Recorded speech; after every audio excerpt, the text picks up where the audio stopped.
Well, how about some reading? It's Friday night. I believe it's actually cozy reading night with Lauren of Lauren and the Books, although I'm on the Pacific Coast, so quite different time zone here. But I'm actually got about 10 minutes left of the second episode of Dairy Girls. I just started watching that, but I really need to get to some reading. So I'm going to start off with some Thomas Cromwell, A Revolutionary Life by Diarmid MacCulloch. Kim at Middle of the Book March, and I'm not sure who else, but I think some others. Or maybe it's like a project that she's doing and she's just saying, hey, if you want to do this, come along. But basically the idea is the first quarter of the year to read this biography of Thomas Cromwell. And then in quarters 2, 3, and 4, read the Wolf Hall trilogy. Or is it the Wolf Hall trilogy? Wolf Hall was the first book by Hilary Mantel, which very much involves Thomas Cromwell. So I'm interested in knowing more about Thomas Cromwell. I was raised Catholic. My family is still Catholic, yet I am Protestant. And so I think just like the theology and everything of this is going to be really interesting, and understanding more about his beliefs and what led him to like what his actual religious, like theological beliefs were, and then how that also interplays with his role with King Henry VIII, which really the only thing I know about it is through like TV shows. The Tudors probably is the one that I know most about his life from, and King Henry VIII as well. So I'm going to read a bit of this. I just started this week. I'm only on page 27, so just getting into this one. And it's very much just his early life, more talking about where he's from, his father, and a little bit about his mom. And then I'm a good way into the Crimson Petal and the White, this behemoth. So like 2 seriously chunky books here. So I am page 431, chapter 18 of Crimson Petal and the White, and it's amazing. Like, it's long, obviously. It's like 900 pages or something, but it just sweeps along so nicely, and not a ton really is happening. We're pretty much following the day-to-day life of Sugar, this prostitute who has at this point been basically bought out from her mother, who is the madam, to be the official mistress of William, William Radcliffe, who is the heir. Who's the heir to a big perfumery, and is now running the perfumery. And then we get a bit from some other characters, including his brother, and his wife as well, because he is a married man, and Sugar, the prostitute, is his mistress. So yeah, it's just a good time, and it doesn't feel like I'm reading a behemoth of a book when I'm reading it, and the language is both like, there's a real contrast in like the beauty and then like crude at the same time. Let me see if I can find, I think it was the beginning of the last chapter. It was kind of funny. Okay, yeah. So this is the beginning of the next chapter, and this isn't going to give anything away, really. So this is speaking of the brother of William, who's like the main leading man. Handsome and high-minded Henry Rackham, who once upon a time seemed destined to become the Rackham of Rackham Perfumeries, and now is merely the brother of that eminent man, stands alone in a turd-strewn street, his rain-dappled topcoat streaming faintly in the afternoon sun, waiting for a prostitute. I just love it. And that's all over the book. Plus this really kind of interesting narrative style that very much reminds me of watching a play and having the narrator off, kind of in the wings, narrating, directing your attention. Let's look this way and follow these characters here. So very much enjoying this. So I'm just gonna watch. I got 10 minutes left of episode 3 of Dairy Girls. and then I'm going to get to reading. It's normally, I just took my watch off. It's like 8:45 or something like that. Normally I would be quite tired by this time, and kind of wrapping things up for the night, but I'm not right now. I'm feeling kind of wide awake. So hopefully I can get a good chunk of reading of both of those done tonight. Definitely have some work that needs to be done over the weekend, but I'm hoping to get lots of reading done this weekend, and hopefully a lot of outdoor reading, because it's been super nice. It was like 65 and sunny and beautiful skies. Really amazing sunset tonight. Sorry, I didn't catch any of that. But hopefully I'll be taking you outdoors tomorrow for some reading and maybe some walking with an audiobook as well.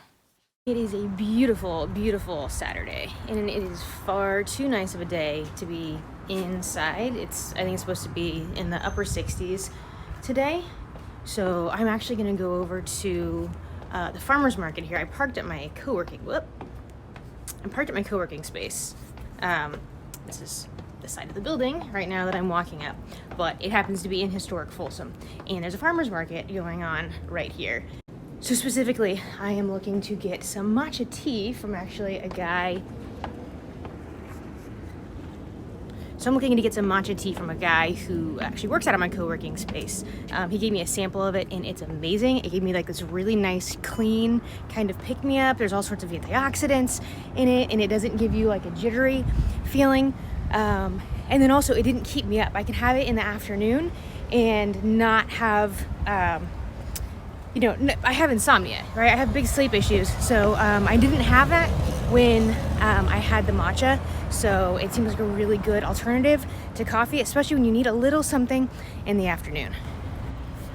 I am not feeling comfortable with how many people are out here. It's hard to actually be spaced away from people. Everyone is wearing masks, but I'm really trying to stay to the outskirts. I specifically came to get this matcha green tea.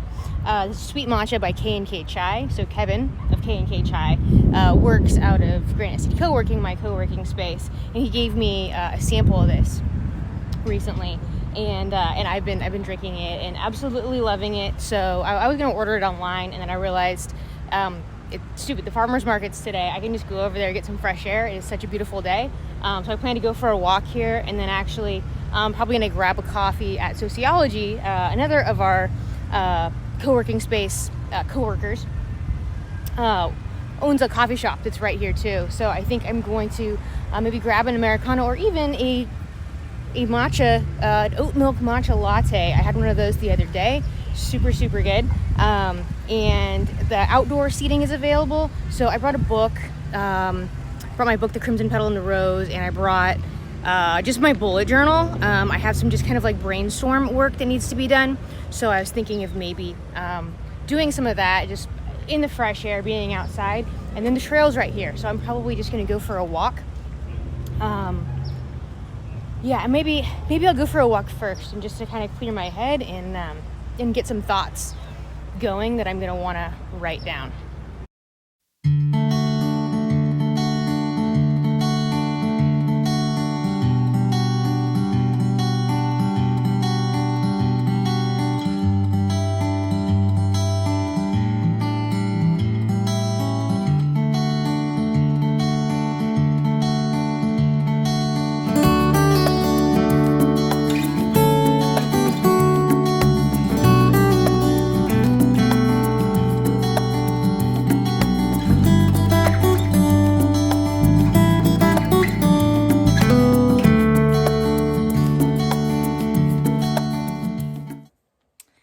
Sunday night now at 8:45, and I've been reading The Crimson Petal and the White off and on all day, and listening to I can never remember the name of number 11, Chief Inspector Gamache number 11 by Louise Penny, which is really, really good. And for a series that deals in murder, I think this is the first time that we're really looking at grief.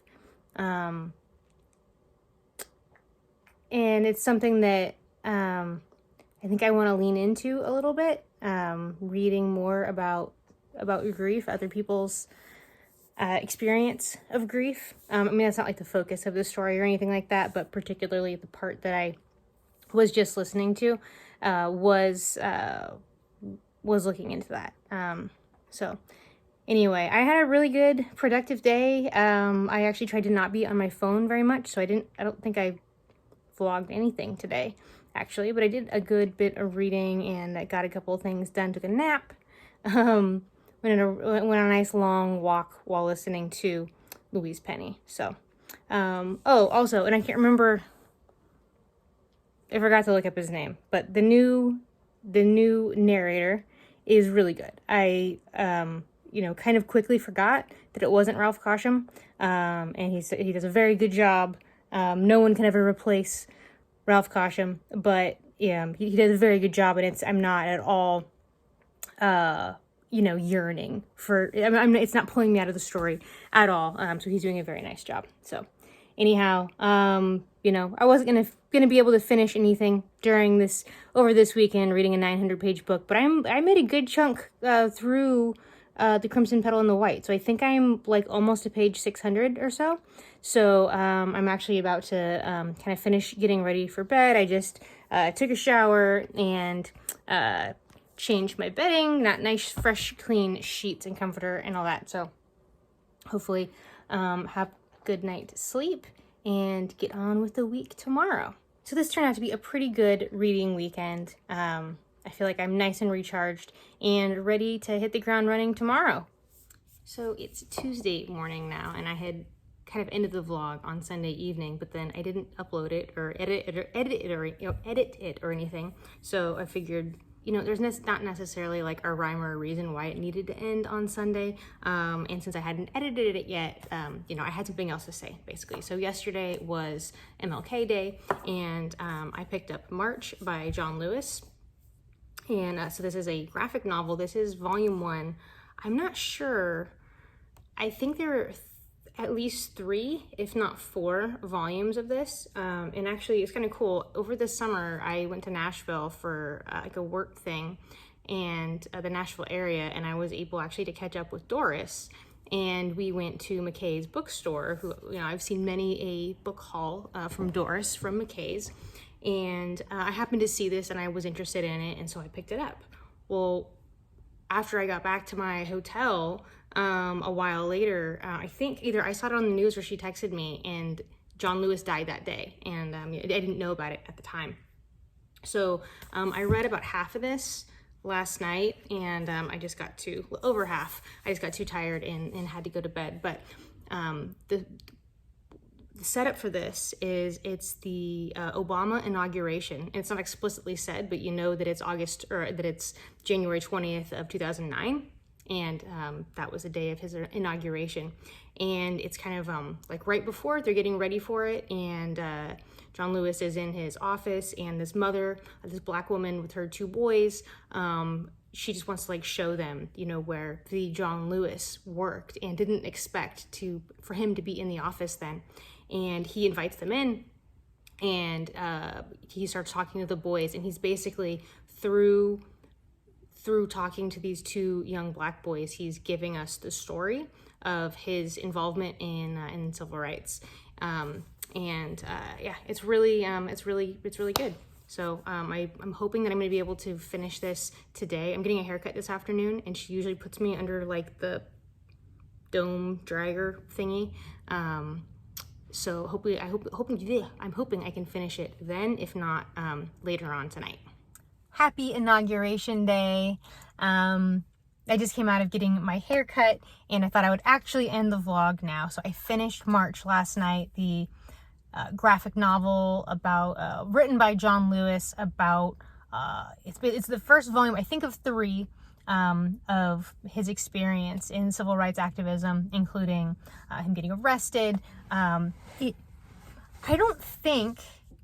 think this might be the first time I've read a first-hand account of the sit-ins and the nonviolent movement. I think it's the first time. So it reminded me of Ken Follett wrote the Century Trilogy, and the final book of the Century Trilogy takes place it takes place in the States, in England and Wales, Russia, and Germany. And so the first book of those starts just before the assassination of Archduke Franz Ferdinand, and then basically takes us to the First World War. The second book is the Second World War, and the final book we have civil rights, Vietnam, and kind of ending toward the Cold War. The epilogue is either the election or the inauguration of President Obama. And so in that book, though, we have a character who is, I think he's half black, if I remember correctly, because I think that his dad is actually Russian. He was from his grandfather was from the first book, as a Russian. Anyway, we experience in those books, we experience the sit-ins and the freedom rides through his experience. And so like that fictional view through that fictional historical fiction novel was kind of my most, I guess, close or poignant example of it. So it was really interesting to get to experiencing that from first of all, own voices, and through someone who actually experienced it, someone's, autobiographical experience of it. So very much interested in learning more about John Lewis. So I actually can't remember if I actually went through with the purpose, with the purchase. I found book 3 of March. I couldn't find book 2, and then a memoir that John Lewis wrote, I think in like 1998, I want to say. I know I put them in my shopping cart at Better World Books, but I don't remember if I actually purchased them. But anyhow, if you have any suggestions about, memoirs or other books that really tackle like Martin Luther King, the nonviolent demonstrations, that era, including or not including John Lewis, hit me up with those. I'm very interested. Thank you for watching. See you around the tubes.